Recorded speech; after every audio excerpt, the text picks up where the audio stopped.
Bribery. The next major sin is bribery.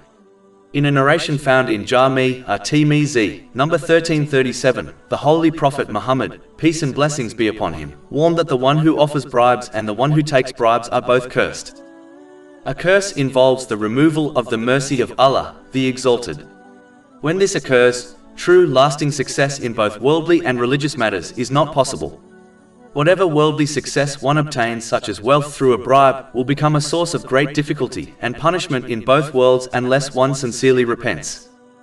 In addition, without the mercy of Allah, the Exalted, the three aspects of faith are not possible to fulfill correctly, namely, fulfilling the commands of Allah, the Exalted, refraining from His prohibitions and facing destiny with patience. Unfortunately, in this day and age, the major sin of bribery has become very common in all parts of the world. The only difference is that in third world countries, it is done openly and in more developed countries secretly. In most cases, bribery involves a person offering gifts to influential people, such as a judge, in order to gain something which is not theirs. The only time a bribe will not be recorded as a sin is when one is forced to offer a bribe in order to recover their own property. The curse in this case is on the one who takes the bribe.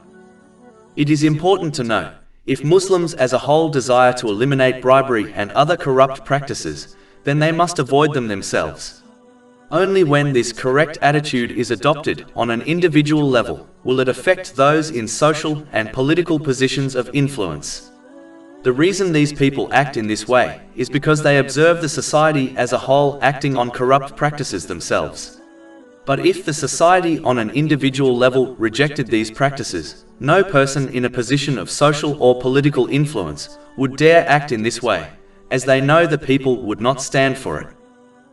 Over 400 free ebooks, audiobooks, infographics, podcasts and blogs available on our website, www.shakepod.com.